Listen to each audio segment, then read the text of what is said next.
ನಮಸ್ತೆ. H N C ಲೈವ್ಗೆ ಸ್ವಾಗತ. ನಾನು ನಿಮ್ಮ ಎಚ್ ಎನ್ ಚಂದ್ರಶೇಖರ್. ದಯಮಾಡಿ ಸ್ನೇಹಿತರೆ, ಎಚ್ ಎನ್ ಸಿ ಲೈವನ್ನು ಸಬ್ಸ್ಕ್ರೈಬ್ ಮಾಡಿ. ನಿಮ್ಮೆಲ್ಲ ಸ್ನೇಹಿತರುಗಳಿಗೆ ಸಬ್ಸ್ಕ್ರೈಬ್ ಮಾಡಲಿಕ್ಕೆ ಹೇಳಿ. ದಯಮಾಡಿ ಬೆಲ್ ಬಟನನ್ನು ಮರಿದೇ ಪ್ರೆಸ್ ಮಾಡಿ. ಅಂತೂ ಇಂತೂ ಕುಂತಿ ಮಕ್ಕಳಿಗೆ ರಾಜ್ಯ ಇಲ್ಲ ಅನ್ನೋದು ಒಂದು ಒಳ್ಳೆ ಗಾದೆ ಕನ್ನಡದಲ್ಲಿ. ಪಾಂಡವರು ಎಷ್ಟೇ ಕಷ್ಟಪಟ್ಟರು ಅವ್ರಿಗೆ ರಾಜ್ಯ ಸಿಗಲಿಲ್ಲ ಅಂತ. ಅದೇ ರೀತಿ ನಮ್ಮ ಮಲ್ಲಿಕಾರ್ಜುನ ಖರ್ಗೆ ಅವ್ರಿಗೆ ಈ ಗಾದೆ ಭಾಳ ಚೆನ್ನಾಗಿ ಅನ್ವಯ ಆಗುತ್ತೆ.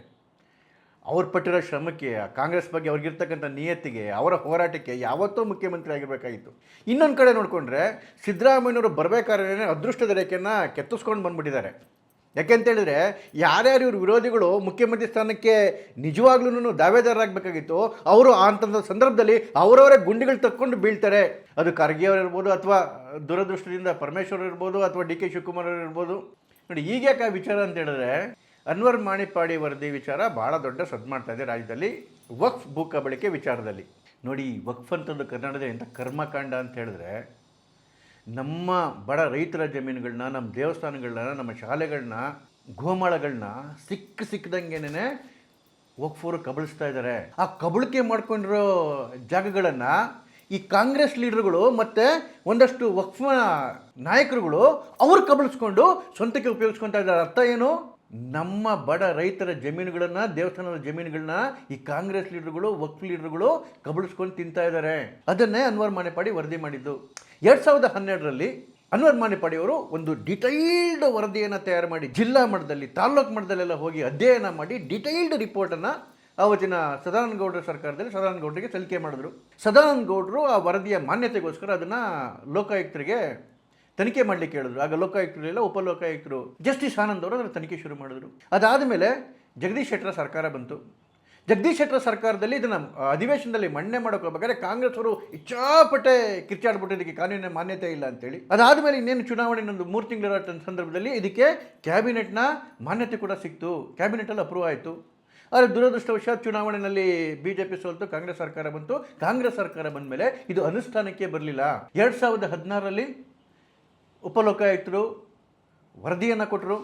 ಆದರೆ ಆ ವರದಿಯನ್ನು ಸಿದ್ದರಾಮಯ್ಯನವರ ಸರ್ಕಾರ ನೇರವಾಗಿ ತಿರಸ್ಕಾರ ಮಾಡಿಬಿಡ್ತು. ಹಿಂದೆ ಕೊಟ್ಟಿದ್ದಂತಹ ಆರ್ಡರ್ನೇ ಕ್ಯಾನ್ಸಲ್ ಮಾಡಿಬಿಡ್ತು. ನೋಡಿ, ಇದು ಕರ್ನಾಟಕ ಸರ್ಕಾರದ ಆರ್ಡರ್ 28 ಮಾರ್ಚ್ 2016. ಏನು ಹೇಳ್ತಾಗ ಸರ್ಕಾರ, ಜಸ್ಟ್ ಅದೊಂದು ಹೈಲೈಟ್ ಮಾತ್ರ ಓದ್ತೀನಿ. ರಾಜ್ಯದ ಸಚಿವ ಸಂಪುಟದಲ್ಲಿ ಅನ್ವರ್ ಮಾಣಿಪ್ಪಾಡಿ ವರದಿಯಲ್ಲಿನ ಶಿಫಾರಸುಗಳನ್ನು ಮಂಡಿಸಲಾಗಿದ್ದು, ಮಾನ್ಯ ಸಚಿವ ಸಂಪುಟವು ದಿನಾಂಕ 3/3/2016ರಂದು ಈ ವರದಿಯಲ್ಲಿನ ಶಿಫಾರಸುಗಳನ್ನು ಸಂಪೂರ್ಣವಾಗಿ ತಿರಸ್ಕರಿಸಿದೆ. ಹಾಗೂ ಈ ಹಿಂದೆ ದಿನಾಂಕ 28/3/2016ರಂದು ಗೌರವಾನ್ವಿತ ಉಪ ಲೋಕಾಯುಕ್ತರವರಿಗೆ ತನಿಖೆಯನ್ನು ಕೈಬಿಡುವಂತೆ ಸರ್ಕಾರದ ಆದೇಶವನ್ನು ಹೊರಡಿಸಲಾಗಿದೆ. ಒಂದು ವರದಿನೂ ತಿರಸ್ಕಾರ ಮಾಡ್ತಾರೆ, ಮತ್ತೊಂದು ಉಪಲೋಕಾಯುಕ್ತರಿಗೆ ಅವಾಗೇನು ತನಿಖೆಗೆ ಆದೇಶ ಮಾಡಿತ್ತಲ್ಲ ಹಿಂದಿನ ಸರ್ಕಾರ, ಅದನ್ನು ಕೂಡ ಕ್ಯಾನ್ಸಲ್ ಮಾಡ್ತಾರೆ. ಯಾವ ಕಾರಣಕ್ಕೋಸ್ಕರ ಹಾಗೆ ಮಾಡ್ತಾರೆ? ಕಾರಣ ಏನು ಅಂತೇಳಿದ್ರೆ, ಮಾಣಿಪ್ಪಾಡಿಯವರು ತಮ್ಮ ವರದಿಯಲ್ಲಿ ಕಾಂಗ್ರೆಸ್ನ ನಾಯಕರುಗಳು ಮಾಡಿದ್ದಂತಹ ಅನಾಚಾರಗಳನ್ನು ಎಳೆಯಾಗಿ ಬಿಡಿಸಿಟ್ಟಿದ್ರು. ನೋಡಿ, ಆವಾಗ ಏನು 54,000 ಎಕರೆ ವಕ್ಫ್ನ ಜಾಗ ಇತ್ತು, ಅದರಲ್ಲಿ ಸುಮಾರು 29,000 ಎಕರೆ ಕಬಳಿಕೆಯಾಗಿತ್ತು. ಸುಮಾರು 2 ಲಕ್ಷ ಕೋಟಿಗಿಂತ ಹೆಚ್ಚು ಅವ್ಯವಹಾರ ನಡೆದಿತ್ತು. ಮಾಡಿದ್ದವ್ರು ಯಾರು?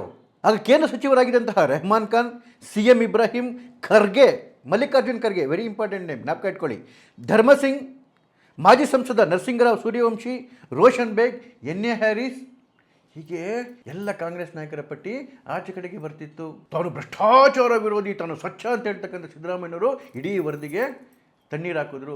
ಆದರೆ ಮಾಣಿಪ್ಪಾಡಿಯವರು ಬಿಡಲಿಲ್ಲ. ಅದಕ್ಕೆ ಮುಂಚೆನೇ ಅವರು ಫಸ್ಟು ಹೈಕೋರ್ಟ್ಗೆ ಹೋಗಿದ್ರು, ಅದಾದ ಮೇಲೆ ಸುಪ್ರೀಂ ಕೋರ್ಟ್ಗೆ ಹೋದರು.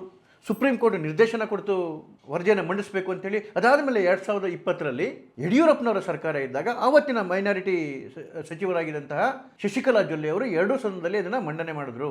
ಈಗ ವಕ್ಫ್ ವಿಚಾರದಲ್ಲಿ ಭಾಳಷ್ಟು ಗಲಾಟೆಗಳು ನಡೀತದೆ.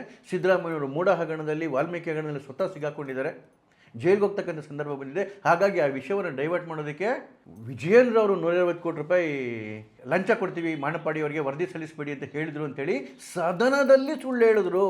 ಅದಕ್ಕೆ ವಿಜಯೇಂದ್ರ ಅವರು ಸರಿಯಾಗಿ ಉತ್ತರ ಕೊಟ್ಟರು. ನಿಮಗೆ ತಾಕತ್ತಿದ್ರೆ ಅದನ್ನು CBIಗೆ ಕೊಡಿ. ಯಾಕೆ ಸಿದ್ದರಾಮಯ್ಯ CBI ಕೊಡೋಕ್ಕೆ ನಿಮ್ಗೆ ಹೆದರಿಕೆ? ಯಾಕೆ ಸದನದಲ್ಲೇ ಹೇಳ್ತೀನಿ ನಾವು CBI ಕೊಡಲಿಲ್ಲ ಅಂತೇಳಿ? ಯಾಕೆ ಅಂತ ಹೇಳಿದ್ರೆ ಒಂದು ಸರಿ CBI ಕೊಟ್ಟರೆ ಇವರೆಲ್ಲ ಕರ್ಮಕಾಂಡಗಳು ಆಚೆ ಕಡೆಗೆ ಬರ್ತವೆ. ಮಲ್ಲಿಕಾರ್ಜುನ ಖರ್ಗೆ ಅವರ ಹೆಸರು ಕೂಡ ಆಚೆ ಕಡೆಗೆ ಬರುತ್ತೆ. ಇಲ್ಲೇ ಇರೋದು ಟ್ವಿಸ್ಟು. ಏನಾಯಿತು, ಏನು ಕ್ಯಾಬಿನೆಟಲ್ಲಿ ಅಪ್ರೂವ್ ಆಗಿತ್ತಲ್ಲ ಜಗದೀಶ್ ಶೆಟ್ಟರ ಕ್ಯಾಬಿನೆಟ್ನಲ್ಲಿ 2013ರಲ್ಲಿ, ಅದಾದಮೇಲೆ ಸರ್ಕಾರ ಬಿದ್ದೋಯ್ತು, ಚುನಾವಣೆ ಆಯಿತು. ಚುನಾವಣೆಯಲ್ಲಿ ಕಾಂಗ್ರೆಸ್ ಗೆದ್ದು ಬಂತು. ಆಗ ಹೈಕಮಾಂಡ್ ಮಟ್ಟದಲ್ಲಿ ಒಂದು ಮಾತುಕತೆ ನಡೆದಿತ್ತು.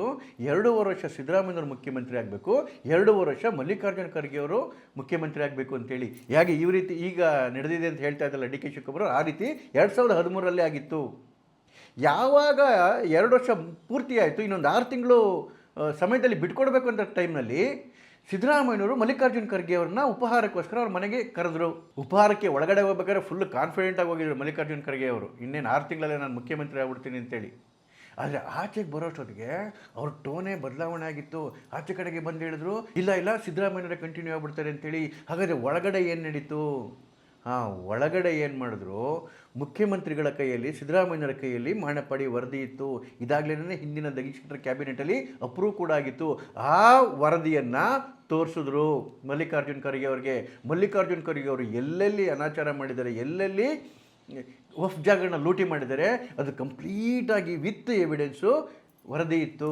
ಸಿದ್ದರಾಮಯ್ಯವರು ಬ್ಲ್ಯಾಕ್ ಮೇಲ್ ಮಾಡಿದ್ರು ಖರ್ಗೆ ಅವ್ರಿಗೆ, ನೀವೇನಾದರೂ ಮುಖ್ಯಮಂತ್ರಿ ಪದವಿ ಕೇಳ್ತೀನಿ ಅಂತ ಹೇಳಿದ್ರೆ ಈ ವರದಿಯನ್ನು ಈಗಲೇ ನಾನು ಸದನದಲ್ಲಿ ಟೇಬಲ್ ಮಾಡ್ತೀನಿ ಅಂತ ಹೇಳಿ.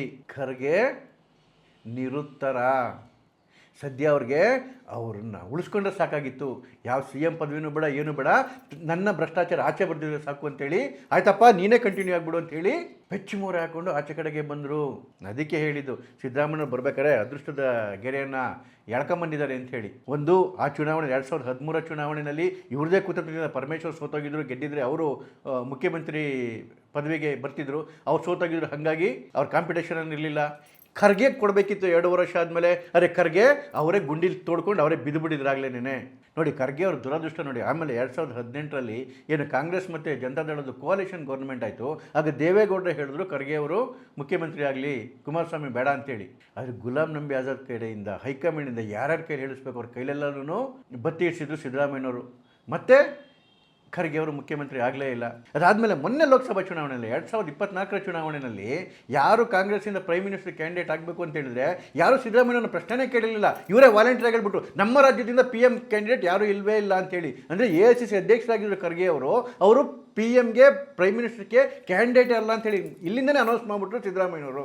ಅದೃಷ್ಟ ಚೆನ್ನಾಗಿದೆ, ಸಿದ್ದರಾಮಯ್ಯವರು CM ಕಂಟಿನ್ಯೂ ಆಗ್ತಿದ್ದಾರೆ. ಆದರೆ ಏನು ಸದನದಲ್ಲಿ ನಿಂತ್ಕೊಂಡು ಅವರೇ ಸುಳ್ಳು ಹೇಳಿದರು, CBI ತನಿಖೆ ಆಗಬೇಕು, ವಿಜಯೇಂದ್ರ ಅವರು 150 ಕೋಟಿ ಲಂಚ ಕೊಡೋಕೆ ಹೋಗಿರೋ ಮಾನಪಾಡಿ ಅವ್ರಿಗೆ ಅನ್ನೋದಕ್ಕೆ ಇವ್ರಿಗೆ ದಮ್ಮಿದ್ರೆ, ತಾಕತ್ತಿದ್ರೆ ಕೊಡಿ CBIಗೆ.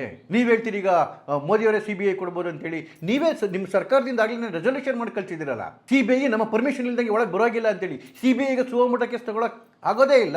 ನೀವೇ ಅದಕ್ಕೆ ರಿಕ್ವಿಷನ್ ಕೊಡಬೇಕು, ನೀವೇ ಅದಕ್ಕೆ ಲೆಟರ್ ಬರೀಬೇಕು. ನಿಮಗೆ ದಮ್ಮಿದ್ರೆ, ತಾಕತ್ತಿದ್ರೆ ಕೊಡ್ರಿ ಒಂದು ಲೆಟರ್ನ.